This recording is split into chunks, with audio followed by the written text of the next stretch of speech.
Alright guys, today I'm going to show you how to make my black bean brownie protein bites. So first you're going to need a really nice strong food processor. Alright, so to the food processor I'm adding 20 dates. Now these are medjool dates, not medjool dates. These are Deglet Noor dates. So they are a little bit softer than the typical medjool dates I find in the store. If yours are not very soft, you might want to soak them in some hot water first. Also, mine are pitted. If yours are not pitted, you're going to want to pit them. But yeah, these are very small compared to the medjool dates. So if you're going to be using medjool dates, I would only use about 10. So as I tend to do with these dates, I'm going to try to blend them up a little bit and get them pre-mixed. So as you can see, I have this beautiful date ball in here. So the next thing you're going to want to do is you're going to drain and rinse a whole can of black beans. All right, once your beans have been sufficiently drained and rinsed, we're going to add them to the food processor with the dates. And then we're going to process that up again. Now right now it looks like refried beans, which we don't want. We really want to blend up these beans until they're unrecognizable. So if you need to, you can add a splash of water here or there to help it blend. I'm also going to add in a teaspoon of vanilla extract. And you're going to want to scrape down the sides periodically until you get a nice cohesive mixture in here. All right, and this is just about the consistency that we're looking for, where you can't really see any beans anymore. It does still look like refried beans, but now we're going to start adding in our other ingredients. So I'm using chocolate protein powder for this. You can use whatever protein powder you want. You just might have to add some cocoa powder if you want it to be chocolatey. So we're starting with a half a cup. We're going to blend that up and then check the consistency.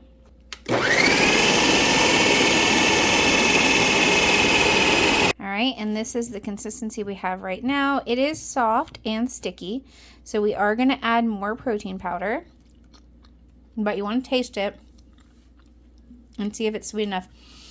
That is so good.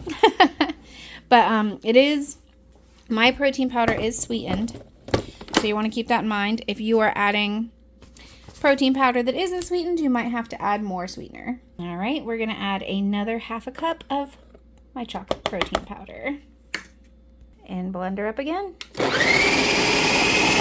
All right, and this is the consistency that we're looking for. It's sticky, but it's not too sticky, and it seems to be forming into a ball on its own. Now I'm going to add 2 tablespoons of almond flour. Now you could omit the almond flour and just keep it as it is. It'll be delicious, but I actually really like the texture of the almond flour in this. So keep that in mind that if you don't want to add in the almond flour, you might need to add just a little bit more protein powder in there to bind it a little bit more. And again.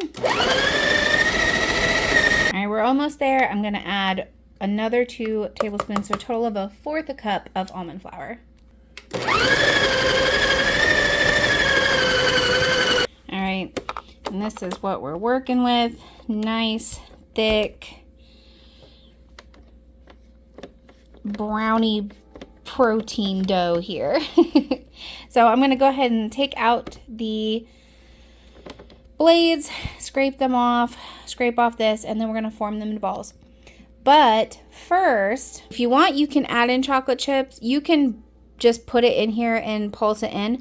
I'm actually going to take the blade out and then fold them in because I want to keep them pretty whole. So I went ahead and transferred this to a different bowl because the mixture is quite warm right now because of the food processor, and I'm actually going to pop it in the fridge and let it chill because I don't want my chocolate chips to melt. But you can if you want to. It's just going to be a little bit messier of a snack. All right, now that our dough has chilled, we're going to add in 1/4 a cup of chocolate chips. Now they are optional, but let's be honest, chocolate should not be optional. So it is a very firm dough, so I'm going to use my hands and work it in. All right, it's kind of like a cookie dough. So I'm going to use the scooper and scoop it out into balls and then roll them up with my hands. All right, guys, and there they are. These are my protein black bean brownie bites. So this made 15. Obviously, you can make them bigger or smaller depending on your needs, but making 15 of these. These are about 105 calories a ball and a little over 6 grams of protein. So it's a really nice high protein chocolate treat for when you just want a little something something, but you don't have time and you don't want to reach for a protein bar. So I hope you guys give these a try. They're super delicious and super easy to make. Enjoy.